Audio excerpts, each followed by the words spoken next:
Hello, all. Welcome to today's Whole Health Louisiana Lunch and Learn. My name is Liz Skilton. I'm an Associate Director of Research at the Kathleen Babineau Blanco Public Policy Center and head of the implementation team for Whole Health Louisiana. We're excited to welcome you to today's Lunch and Learn for Whole Health Louisiana. WHL is a collaborative effort led by the Louisiana Department of Health as the public sector anchor and funder for the Whole Health Louisiana initiative. The Blanco Center leads the plan's implementation and evaluation. If you're unfamiliar with what Whole Health Louisiana is, Whole Health Louisiana is the state's cross-sector initiative intended to systematically address, mitigate, and prevent childhood adversity within our systems of care and support. WHL has 4 priority areas and goals: collaboration, awareness, workforce, and prevention and healing. With these priorities in mind, WHL's vision is to build a state where children, families, and community members across Louisiana are healthy and thriving, regardless of who they are and where they live. I'm going to turn things over to my colleague, Brooklyn, who's going to be the moderator for today's session and introduce our speakers. You'll also probably notice things kind of shifting around on your screen as we get ready to turn things over. So Brooklyn, please take it over. Hey everybody, I'm Brooklyn Thibodeau. I'm a researcher at the Blanco Center at UO Lafayette. And like Liz said, I'll be moderating this webinar for today. As part of our initiative, we are holding a variety of different activities meant to raise awareness and deepen conversation about trauma-informed care practices. Our virtual Lunch and Learn series touches on the workforce priority area of the WHL plan and features presentations from industry professionals and subject matter experts. Our planned webinars for the future are on the Eventbrite page that you all use to sign up for today's event. And before I introduce our speaker for today, I want to first mention that the ASL interpretation for today will be led by Lissa Guild. You should see them pinned at your screen to view the interpretation throughout the webinar. In addition, if you are attending for CEU credits, please remember to complete the post survey to receive your credits. That link will be dropped in the chat shortly. Now, let's go ahead and introduce our speaker for today. Curtis Nelson has over 30 years of experience working with children and families. He has worked as an adolescent mental health technician in the mental health setting, a court-appointed special advocate, a family attorney for children in need of care and delinquency proceedings, a juvenile persecutor, and an administrator at the state level working with children and families. He's a veteran of the United States Army, having served 6 years with the Louisiana Army National Guard in the Combat Medical Unit, and 7 years with the United States Army Reserve, the Theater Support Command Judge Advocate General Corps. Curtis is a Baton Rouge native. He earned his bachelor's degree of psychology with a minor in sociology at Louisiana State University in '92, and he has a Juris Doctor from Loyola University School of Law in New Orleans, and he received that in 1997. Now I'm going to turn it to Curtis to take it over and present. Thank you so much, Brooklyn, and thank you, Liz. And so I am now sharing my screen, so hopefully everyone can see our presentation today. Yes, we can see it. Perfect, perfect. So we're going to talk about the trauma-informed approach in the workforce when dealing with children in the court system, often referred to as the juvenile justice system here in Louisiana.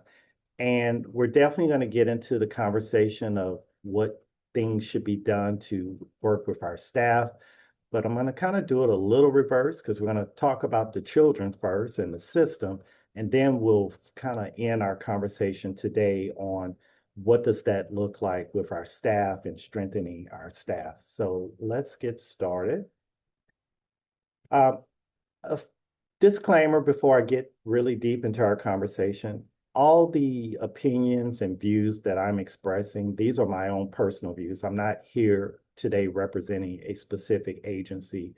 Rather, my conversation with you is just everything I've experienced, entry level, all the way to overseeing some of the state agencies here in Louisiana. So this is my personal views. So let's get into our conversation, trauma and the juvenile justice system. Why is this conversation important? I believe it's important because when we look at the data concerning the juvenile justice system children, what we know is that a large percent of the children who come through the court system, they themselves have been exposed to trauma. And this trauma can include anything from physical, sexual trauma, witnessing domestic violence in the home, or just even witnessing violence in their own communities. The trauma and the connection to the children involved in the system, because of this exposure to trauma, oftentimes we see impacts on their academic achievement. Later on in life, they may even have the children who now are adults may have difficult as adults, so they may have difficulties in the workplace, as well as youth who have been exposed to violence are more likely themselves to engage in violent behavior, commit crimes. And as a juvenile prosecutor and a defense attorney as well, oftentimes I saw that with the young people that I was working with, is that some of the behavior they were exhibiting, it was things that they themselves witnessed in their homes, in their communities, or situations where they were victims and had certain types of behavior perpetrated on them. So all of our research say that our children that we're working with and the families, oftentimes these are children and families who have themselves been exposed to some degree of trauma. And of course, when we talk about cases in the child welfare system, these are the cases involving abuse and neglect. Well, by its classification, we know that those children definitely have been exposed to some form of trauma within their lives. So when we look at the child welfare system just a little bit deeper, what we know is that referrals have gone up. So that's the good news, that more people are comfortable reporting suspicions of abuse and neglect. And so we want more people to speak out. And so we definitely have seen a rise in the number of reported cases to the child welfare agencies throughout the nation. And at the same rate, we've also seen a decline in the number of confirmed cases of abuse and neglect. So it's good news in the sense that we're seeing more referrals being made to the system, but also we're starting to see a decrease in the total number of confirmed cases of abuse and neglect. Now, I will tell you, as you see the numbers on this slide, we're still nationally seeing over 500,000 children in our country with confirmed cases of abuse and neglect. And so it is indicative, or it suggests that there's still a lot of work that as a nation we have to do to ensure that our children can grow up in thriving homes where they're not being subjected to physical or mental abuse. So we still have some work to do as a nation. And what is the impact for the professionals? Brooklyn, this will be a good time. I'm curious to know, of those of you attending, what is the nature of the work that you're doing? So let's take a quick second. And the question is, what is your field of work? And do we have the options, Brooklyn, for them to select? Yes, I just launched it. Okay. So we'll take a few seconds just to see who's actually in our audience. Do we have nurses? Do we have doctors? Do we have lawyers, social workers, school teachers? So far, the highest response is public servant. Okay, public servant. Yeah, Okay. so we have public servant, we have education administrator, child welfare professional, therapist, public servant, five out of Uh, 17. Okay. Yeah, private Okay. sector, a few folks in there. Okay, good. Well, that's what I wanted to know, who we're speaking, so we can go ahead and close the poll out. Thank you, Brooklyn. Mhm.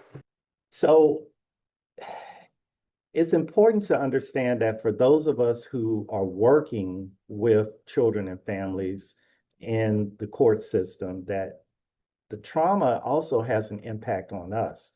Um, I wish on the front end of my professional career as a prosecutor, juvenile prosecutor, I had more awareness of the trauma-informed approach, because I can recall specifically one of my staffers who came into the job very energetic, very passionate about making a change. And this individual stayed with us maybe about 2 to 3 years.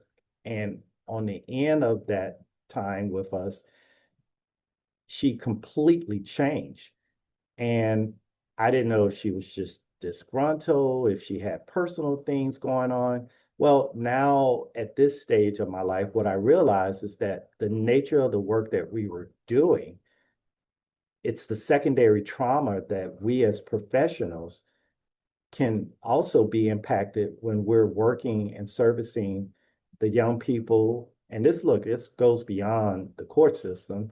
Our teachers who are working with children in the school setting who are coming to school with trauma.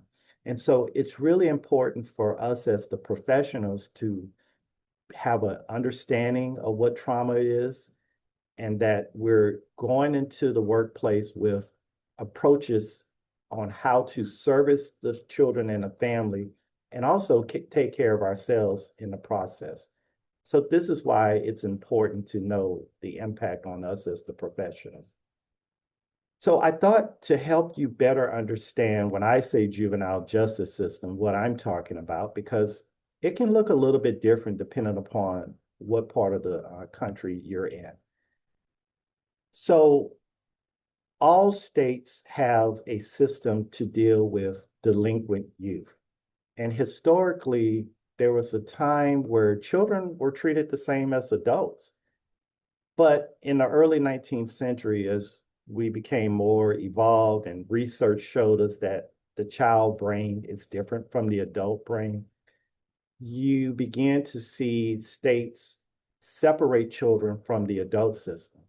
And so Chicago was actually the first town to actually create a juvenile court. And from there, we began to see all other states separate children from the adults. And so we now have juvenile courts. Also, when I say juvenile justice, I'm also speaking of the child welfare system. And that is the system that addresses complaints of abuse and neglect that are perpetrated on children. And so the focus in those cases is to first and foremost protect the child, and then try to put in services so that you can either preserve the family with the child back in the home, or put that child in a situation where they can have permanency in perhaps another home. And so, of course, we are talking about foster care and adoption. In some states, all of this is handled in one agency. It's kind of like the umbrella approach, where one agency will handle both child welfare, delinquency, status offenders. And so it could be a little bit different. And the research shows that when you have everything under one agency head, it makes it easier to coordinate services between the different systems. Because a lot of times what you will see is that the child who has been abused and neglected may also be a child who is engaging in delinquent behavior. And when I say delinquency, all I'm referring to is that by law, when a child commits a crime, we call that a delinquent act. And the reason why we make a difference in how we term or phrase the behavior is that children have a higher percentage of rehabilitation. And so we don't want to stigmatize the child by calling them a criminal. So we refer to the behavior as a delinquent act.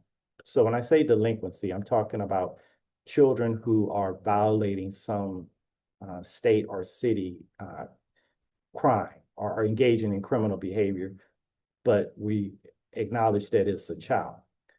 So in some states, in half of the states, basically you're going to see the delinquency and the child welfare cases all under a same state agency.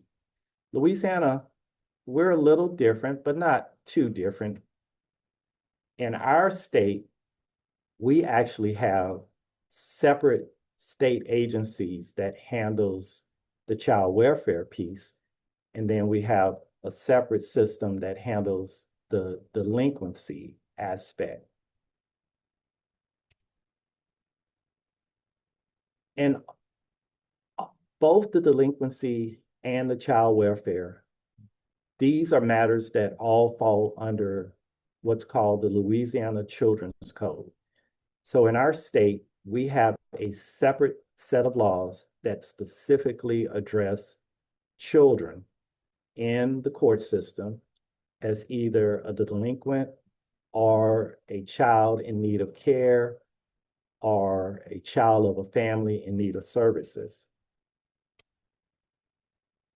And so I briefly mentioned to you that we have a separate state level centralized system whereby the Department of Children and Family Services, they oversee all the child welfare matters in our state. And then we have another state agency called the Office of Juvenile Justice.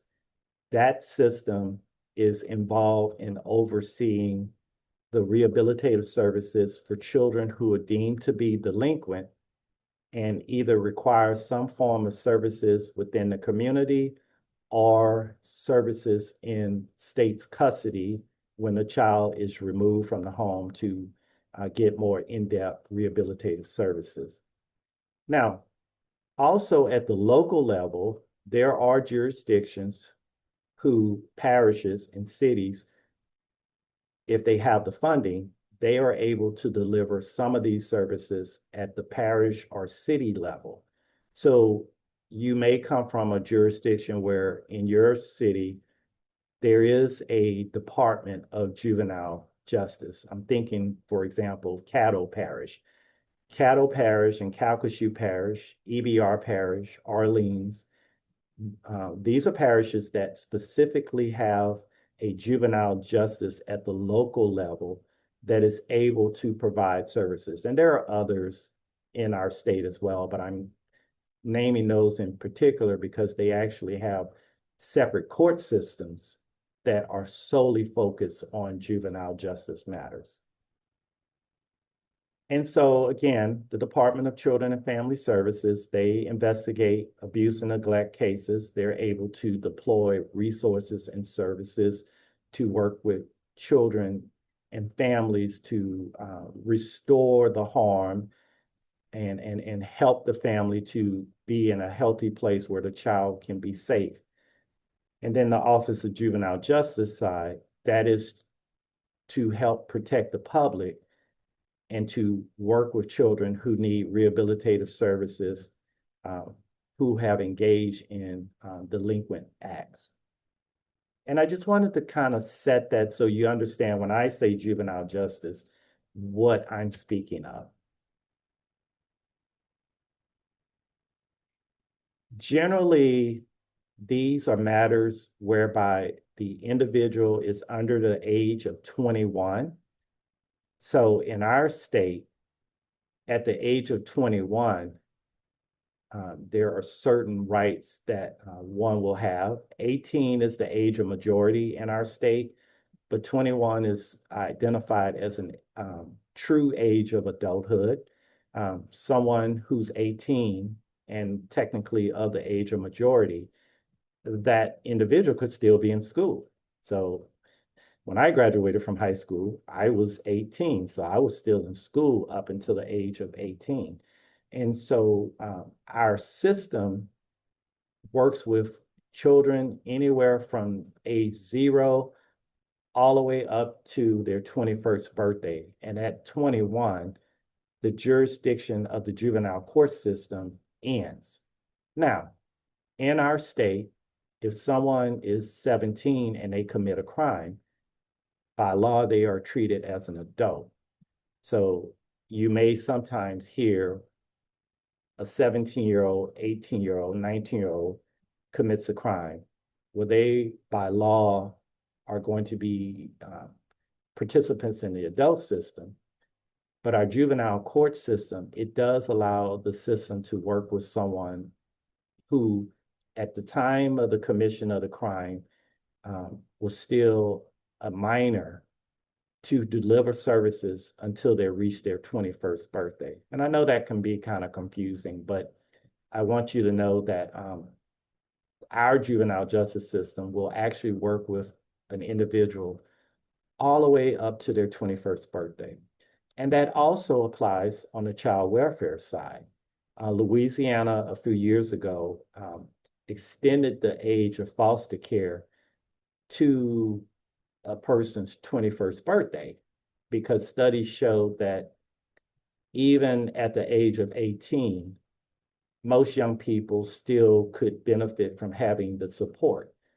And so if you think of your own children who have gone to college, even though they're 18 and 19 or 20, as a parent, you are likely still supporting your young person or being a support system. Even if it's not financial, you may still be a support system. And so it's good that we have a system that recognizes 21 is probably an age where you may still want to, below 21, you may still want to be able to be there to support the young person.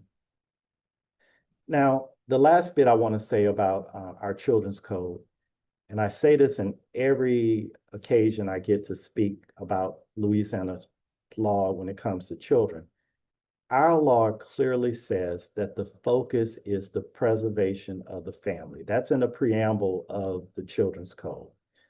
And there's a recognition that preserving the family is essential to having a free society, that the relationship between the child and the parent is a preeminent relationship.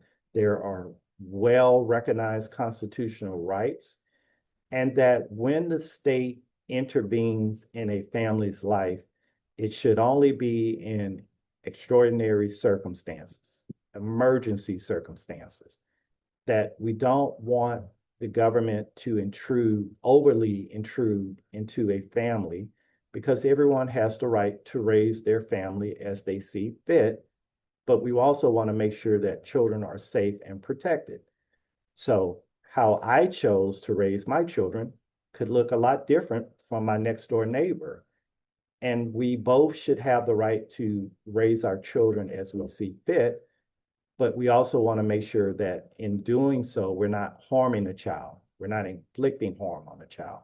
And so the government can only intervene when there is concerns that the child is not being raised in a healthy and safe home. Under our children's code, there's a lot that happens. So there's services to families, there's child in need of care proceedings, there's services for families who are found to be in need of services. We talked about the delinquency aspect, but there's also adoptions that occur under our children's code. Parents are able to surrender their parental rights.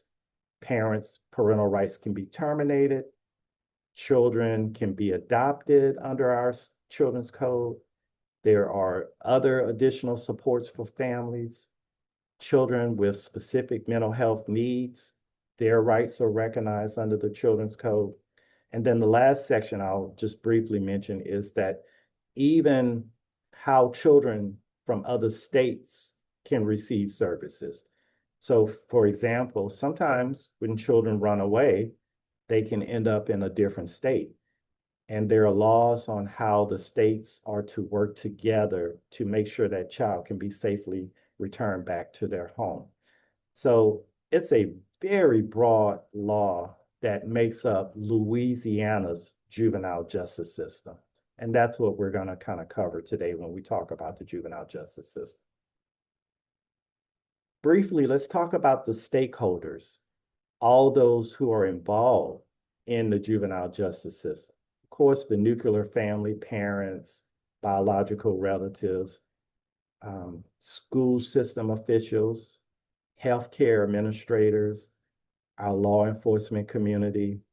There's the legal aspects. So you got judges, prosecutors, defense attorneys, probation and parole. You have our child welfare system workers, community providers, so group homes, counselors, therapists. There's that detention aspect where when children have to be detained, there's a system throughout our state that's a part of the juvenile justice system. There are the community advocates who are constantly ensuring that the system is working as it should. You have the community, and then you have state and local governments. So there are a lot of stakeholders involved in Louisiana's juvenile justice system. And the last thing before we really get deep into our conversation. So I'm talking about the juvenile justice system, but that in no way should cause anyone to think that only those children are exposed to trauma. There's a whole nother court system, the family court system, that deals with divorces and deals with child support, custody issues. That's a different system. And I do recognize that children in that system also may be exposed to trauma, and the professionals that work in those systems likewise could be exposed to secondary trauma. It's important to know that traumatic events are not isolated to just one segment of our population. We can see trauma in very affluent family settings. And so I don't want anyone to walk away from today's discussion to just simply think trauma is only seen in the cases in the juvenile justice system. No, trauma is a reality of our existence. And so that's just one observation I want to leave with you before we dive a little bit deeper into the trauma-informed approach. So when we talk about the trauma-informed approach, of course, we're talking about adverse childhood experiences. What we know from the research is that trauma can impact the child, and this impact can go on into someone's adulthood. And so it can have an impact on you physiologically, mental health-wise. It can impact your mental health, post-traumatic stress disorder, depression, suicide, substance abuse as a coping technique, and even trauma can impact one's lifespan. So we know that those who have been exposed to severe trauma, that their mortality rate can actually increase. And so the research is clear that identifying early on and putting in place services to address the trauma, the adverse childhood experiences, that it is very critical for one's own health. SAMHSA defines trauma as a result of events that can happen in one's life. It could be a series of events. So sometimes the trauma, it could be a one-time event. And let me give you an example. Someone is involved in a very bad automobile accident. That experience can cause trauma for that individual. So that would be a one-time traumatic event.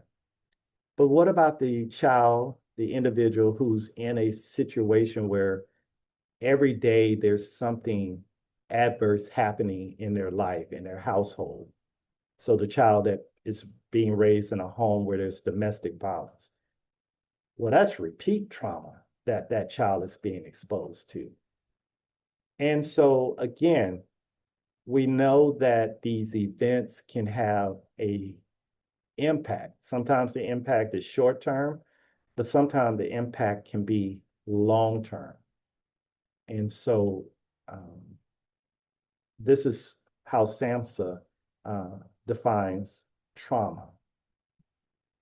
And so there are three types of trauma that we kind of talked about. So there's the acute trauma, which can arise from that one significant event. There's the chronic trauma that occurs when an individual experiences repeated and prolonged exposure to trauma. And then there's also complex trauma. And complex trauma is the exposure of multiple traumatic events, often of an invasive interpersonal nature. And this is the trauma that we can see where there are long-term effects that impacts the child and the individual. And I'm speaking to you today not as a clinician, but as a practitioner within the legal system. So the first time I heard about ACEs, this was probably 10, 15 years ago. And again, I wish I would have known about this, even though I have a psychology background and I work with children early on in my career.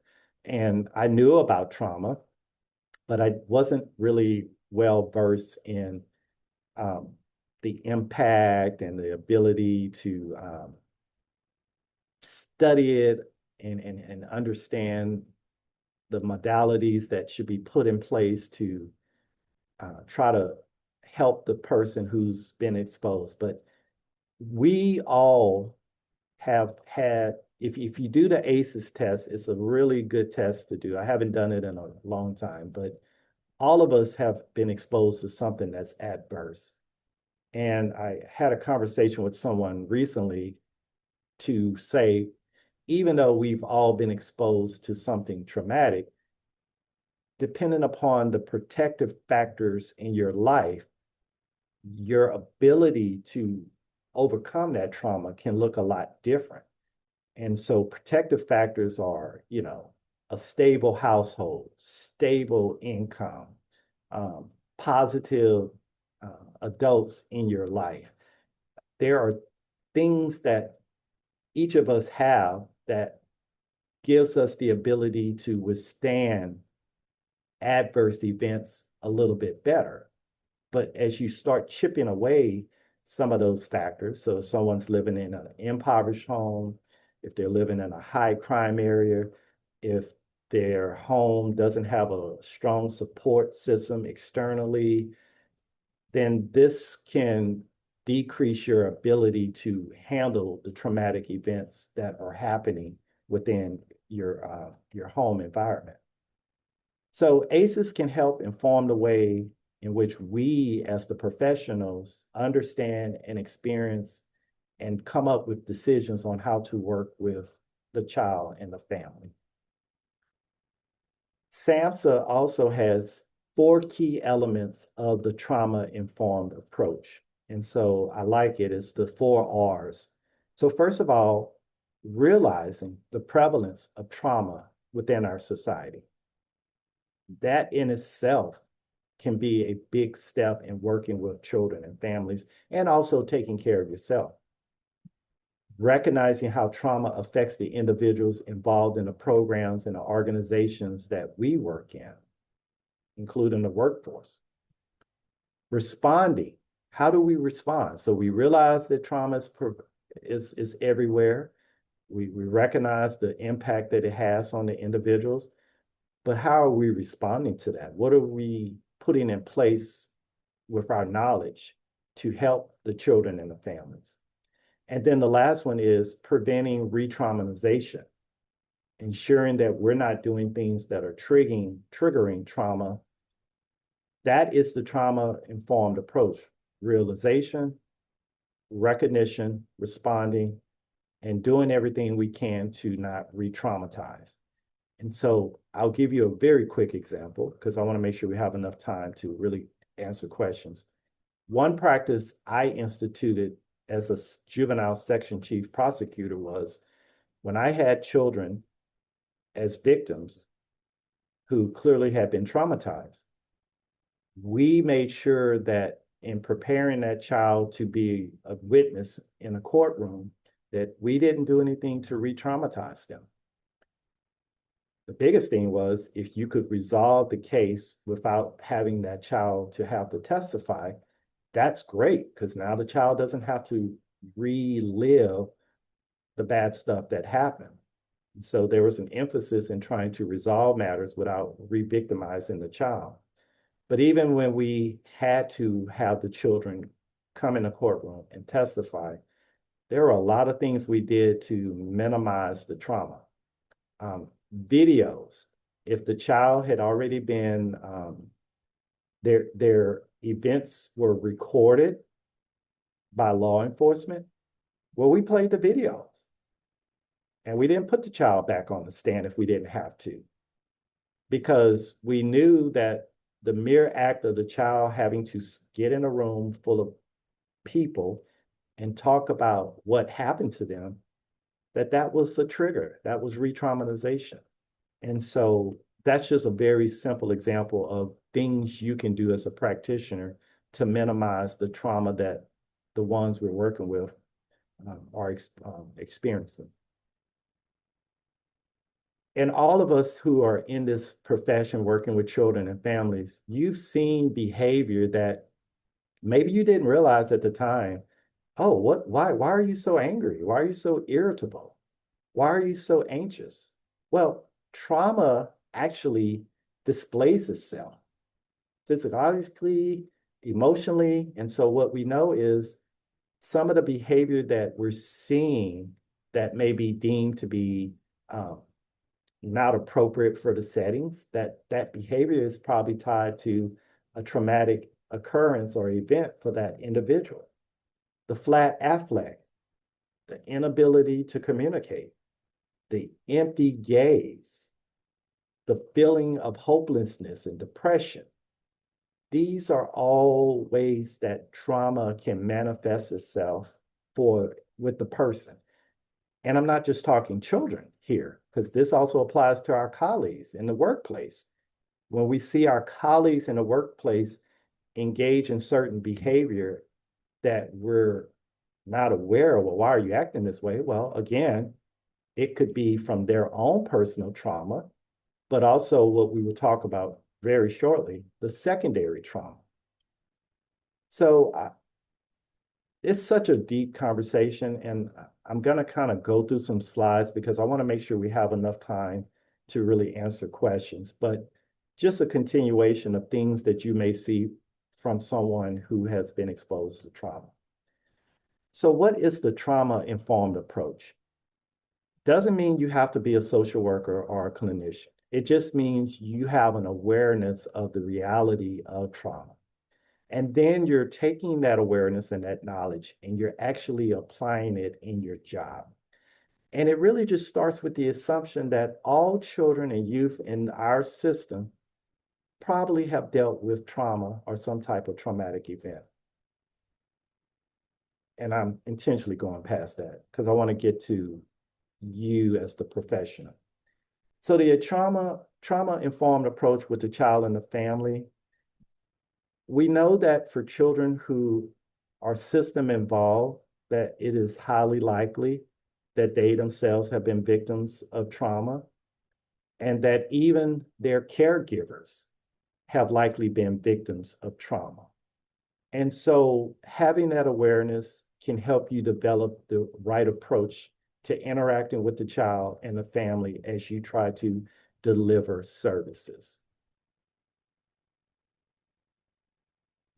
Complex trauma may compromise the child and the family's ability to function. And so there's the understanding of the reward motivation system. This is essentially what happens in the brain and the body when you're trying to learn, pay attention, complete certain tasks. Well, trauma can impact that. There's also the impact on someone's tolerance system, how they respond, how they can tolerate certain things, and then even the ability to execute. All of this has an impact on trauma. And SAMHSA, again, tells us to remember the 4 R's. And I see I'm right at 12:40, but I want to just kind of push through this because this is a lot. So what Samson tells us is that in working with the youth and the family, let's make sure we have a safe environment, an environment that's supportive. Um, you want to try to identify the level of trauma with the children. So having good screening techniques is very helpful. Um, you want to provide your staff with trauma-informed techniques in working with the child and the family. And it's this last piece on this slide that I want to talk to before we kind of get to the part of questions. As you notice here, I am specifically saying it is important for us as professionals to recognize that the trauma of the children and the families that can create what we call secondary traumatic stress on us as the professional. And so this is a good transition. I love this quote. We as the professionals, we have an obligation to our clients as well as to ourselves and our colleagues and our loved ones not to be damaged by the work we do. There were many times that in my household, we had the rule that there are certain days that dad is probably going to be a little isolated, not because I didn't love my family, but because of something I went through working with a family and a child. I needed time to kind of process that and not bring that into my family setting. And so we had a rule in our house, dad's going to the man cave to watch his movies because that's his way of being able to get to a better place. And so it's really important for you as the professionals to be aware of secondary trauma, the burnout effect. What we know about secondary trauma is that for therapists who work in this profession, you are highly likely to have STS, secondary trauma. Anybody that works directly with traumatized children and you're in this position where you're constantly hearing these traumatic events that happen in that child, that's being absorbed by you as well. So it's really important for us as professionals to know just by the very nature of our work, we are likely to have this secondary traumatic stress that could become a part of us. And you don't want that to impact your ability to deliver the services that you need to deliver to your client. So as we kind of wrap up, what I want you to know is that there are techniques that can be employed in the workplace. And for those of you who are on that are managers, directors, administrators, principals, even if I got somebody on the school board that's here, there are things at the organizational level that should be put in place for your staff. Having clinicians who are available to work with staff is very beneficial. Making sure we have appropriate caseloads for our staff. We don't want to overload them. And it may even be important to make sure that you're not loading one staff member with all the cases that have so much trauma in it. You maybe want to disperse that. You want to have self-care within the workplace. Perhaps you offer flex time with work schedules. You definitely should try to incorporate secondary trauma stress training within your workforce. You probably want to try to create some external partnerships that can help you with your team and your staff. You want to make sure your leadership has a good understanding of trauma. And you always want to have some type of ongoing assessment to ensure your staff is healthy. And Brooklyn, I see you coming on. I'm going to kind of wrap it up with this last piece. As the individual, make sure you're maintaining your own well-being. Be aware of your own limits. Exercise is good. Staying connected, engaged. So again, I'll use myself. My family knew that there were times where I did need that personal time, but then they also knew we want to make sure dad is re-engaged back in the family setting because that's good. And so being aware of your own needs is very important in this profession. So there are a lot of tools out here, folks, and Ms. Gail, I did jump, so I'm sorry about that, but I wanted to get to this one thing. Just be aware that there are training tools that are accessible to all of us. In this day and age of AI, all you have to do is go on the internet and just Google trauma-informed approaches. I had the benefit of really getting some in-depth training through the Karen Purvis Institute at TCU. Here in our state, there are trainers who have been trained on trauma-informed techniques who can come into your settings and work with your team to really deploy some good techniques that will help you, help your clients. And so some of this training is 1, 2 hours, some of the training is a day, but then they even have trainings that are like 12-month trainings. So look, this was a lot we went through today. As I close, I guess my takeaways are just, it's important to pay attention to yourselves and the people that you're working with, the clients. It's really good to take a step back and broaden your own understanding. I'm constantly educating myself on trauma and the impacts of trauma. And one of the things that can help with staying on top of the latest trends is be curious, be open-minded, weigh out your own decisions. I try to approach the work with a trauma-informed lens. And again, the last piece is stay attuned to yourself. Know your limits and be comfortable speaking about your limits so that when it's time for you to step away to repair yourself, that you're able to do that. So a lot of information, folks. I'm happy to answer any questions. I did provide our partners with WHL some materials, and Brooklyn and Liz, feel free to share those materials. One is the impact of secondary traumatic stress on the professional, and then the other one is materials on trauma with the child. And of course, you can have access to my presentation so you can go back and review that at a later date. So thank you all for your attention, and I'm happy to answer any questions we have as we wrap up. Yeah, thank you so much, Carrie. This was an amazing conversation about this issue. I do have a question in the chat. It's more so a comment. Someone was saying that the Louisiana Childhood Adversity Resilience Education, which is the LA Care Network, is a local resource to learn more about trauma-informed care. I copied that information in the chat.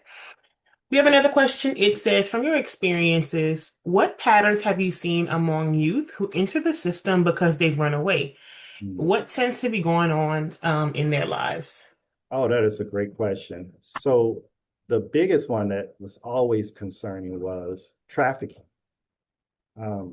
We saw a lot of children who were being lured away from the home by a trafficker. So that's a real thing in our state. And then I would say probably the most common factor was violence in the home, domestic abuse violence, or even violence being perpetrated against a child. And so when children are running, because a child's natural instinct is they're nesters. They want to be close to their family.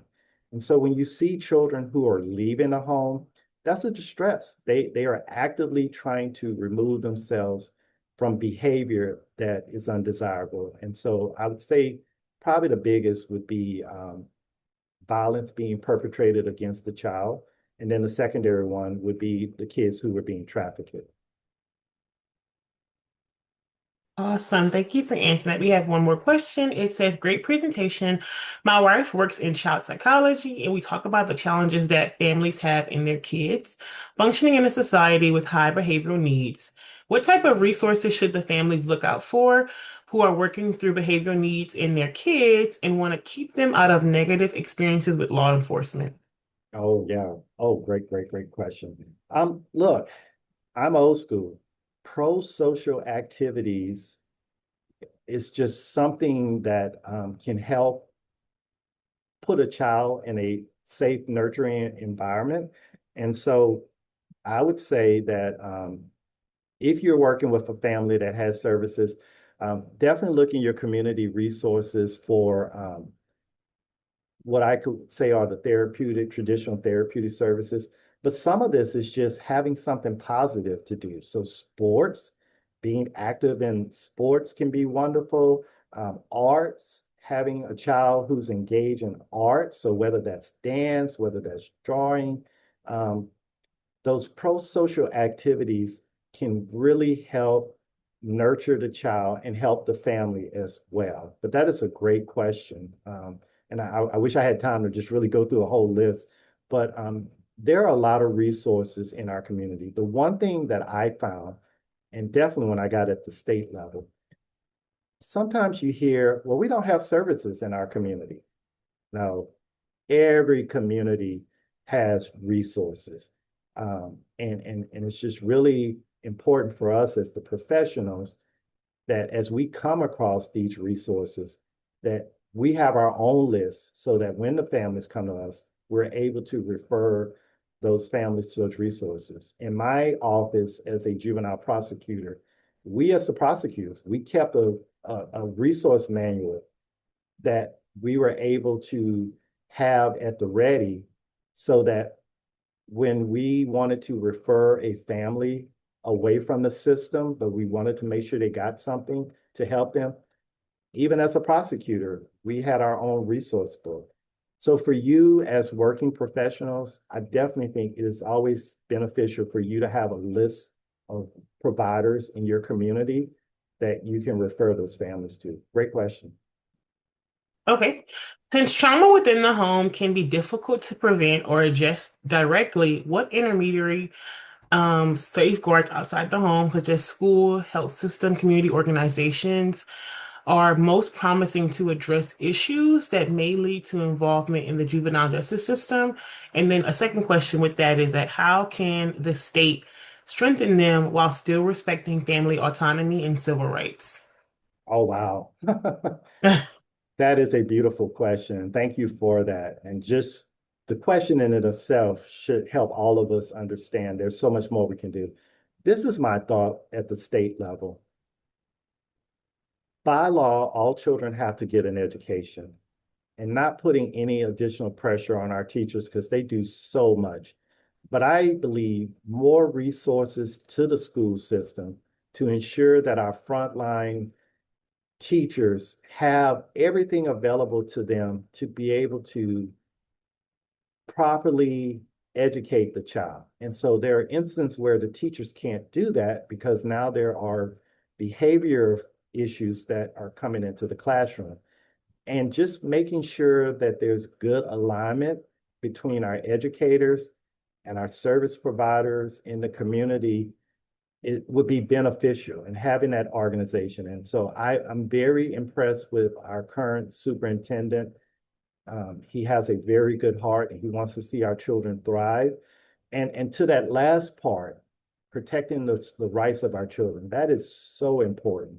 And so it's a long-winded way of me saying, boy, if we could just make sure children are able to live in safe, healthy communities, that they're able to thrive in their communities, and that ability to thrive in their homes then translates to their ability to thrive in the school setting.